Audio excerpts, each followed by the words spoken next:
starts from back at start finish. So coming across start finish, I am up against the wall on driver's right. Okay, so we're going to talk dry line.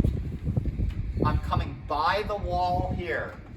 Okay, I'm going to leave a few feet, but I'm going to come by that wall. If you notice though, when you come by there, there's a seam where they laid the asphalt, like a seam in the concrete here, and there's a black patch that runs along it.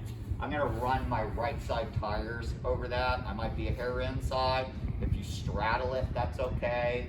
But you don't want to be running around the outside away from the wall. Okay. Where are my eyes in this? From all the way back in here, my eyes are up under the bridge on the left side. Because my turn here, I'm trying to get around to this section so that I can straighten the wheel at the curve and slow the car down. Okay.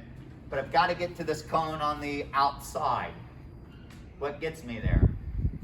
My peripheral vision. Okay. The arc will take me around to it. That brings me up under the bridge. Okay, remember the two balls, throw on two balls, but the difference with the cars, you can make an adjustment. Okay, so I never take a hard look at the cone on the outside. I never really just stare at it, unless when I turn to go by the wall, I feel like, I didn't quite nail that one. Then I'll take a look at the cone on the outside, a good look, to correct my path if I need to. The eyes go immediately back up under the bridge to guide myself up to the curb where I'm going to slow this thing down.